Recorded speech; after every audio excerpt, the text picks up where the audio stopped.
महायुतीच्या विरोधातला मॅन्डेट निश्चितपणे त्या ठिकाणी सर्वसामान्यांच्या मनामध्ये आहे आणि काँग्रेसला चांगलं यश महाराष्ट्रातल्या सगळ्या महानगरपालिकेमध्ये मिळेल. सत्तेच्या विरुद्ध प्रचंड पैशाची ताकद भाजप आणि महायुतीची त्या ठिकाणी आहे आणि म्हणून या दडपशाहीतून कोल्हापूरकर उत्तर देतील आणि माझ्यावर विश्वास टाकतील अशी मला खात्री आहे.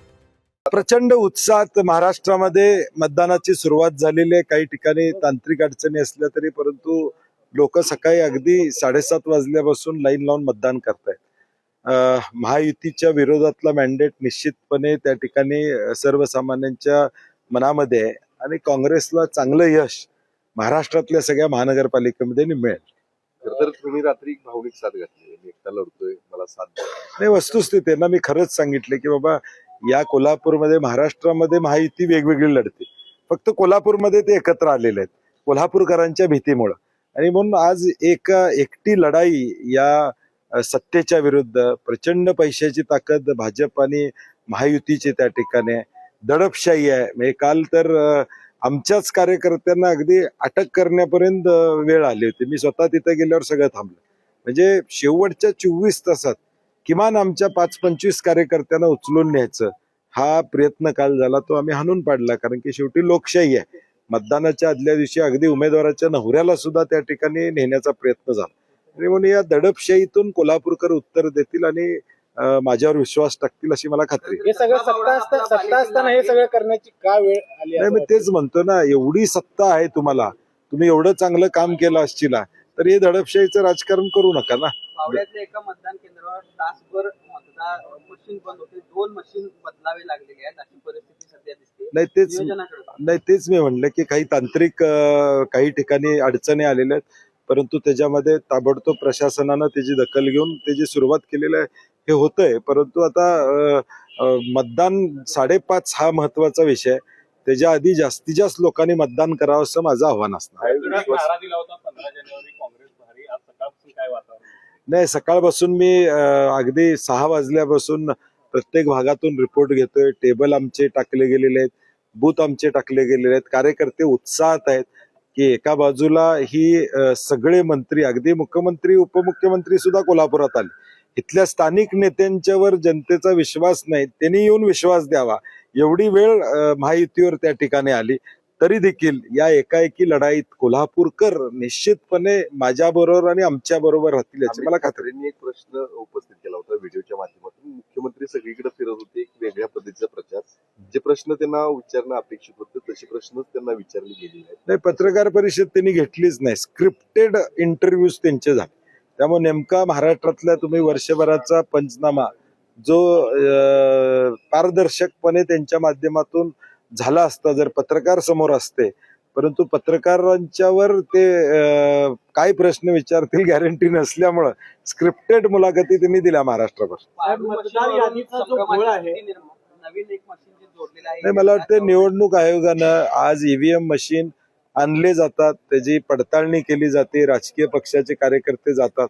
आता नव्यानं अगदी 48 तास आधी एखादी गोष्ट इंट्रोड्यूस करणं, त्याच्याबद्दल कारण नसताना संभ्रम अवस्था निर्माण करणं हे दुर्दैव आहे. कोल्हापुरातील जरगनगरमध्ये अनेक ठिकाणी मतदारांचं मतदानच त्या ठिकाणी नाहीये. तो घोळ प्रचंड आहे. आम्ही तो निदर्शनास आणून दिला. अगदी अधिकाऱ्यांनी आपल्या सोयीची केंद्र असावीत, त्यामुळं ते एकाच ठिकाणी कशी आणता येईल हा प्रयत्न. आता मी इथलंच उदाहरण घ्या, मी राहतोय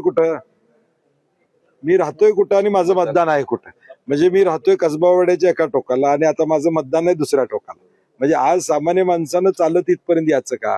हे मला वाटते पूर्ण नियोजन प्रशासनानं आपल्या सोयीचं आपल्याला त्रास होऊ नये अशा पद्धतीने केलेलं दिसतं.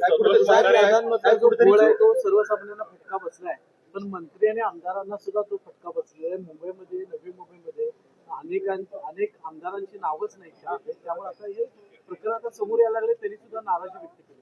नाही, मग तेच म्हणतो ना की एवढी वर्ष निवडणूक आयोग मतदान घेतं, महाराष्ट्र शासन या सगळ्याला पैसे देतं, तुमचं अपडेट होणं गरजेचं आहे. मला वाटतं आमदारांची नावं नसतील तर मग दुर्दैव आहे आमच्या लोकशाहीचं. मात्र जे हयात नाही त्यांची आहेत. खानविलकरांचं नाव कोल्हापुरात आहे, अजूनही नाव आहे. नाही, म्हणजे ही यादी किती दोषयुक्त आहे, दोषमुक्त नाही आहे हे यावरून दिसून येते की मयत झालेले व्यक्तिमत्वाचं देखील नाव त्यामध्ये असणार.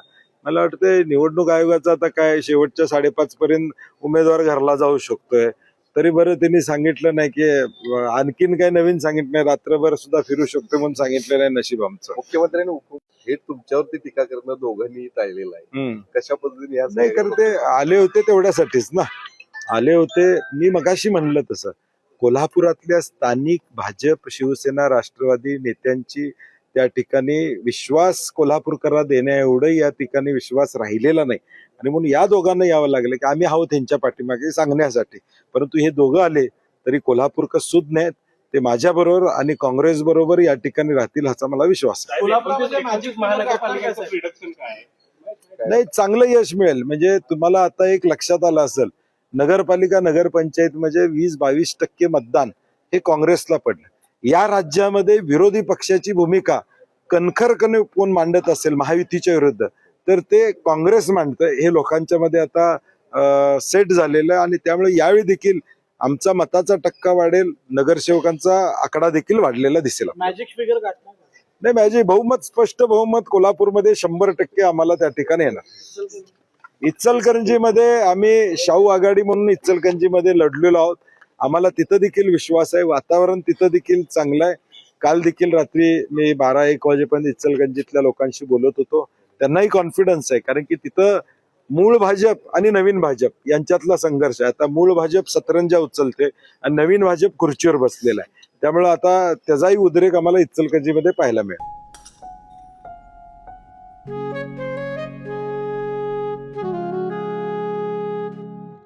बाबा, आज येताना बासुंदी घेऊन या ना.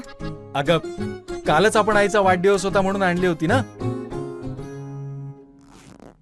ऐकलं, गोकुळची बासुंदी पुन्हा खावीशी वाटतेय. खरं सांगू, मलाही खावीशी वाटतेय. पुन्हा पुन्हा खावीशी वाटणारी गोकुळ बासुंदी.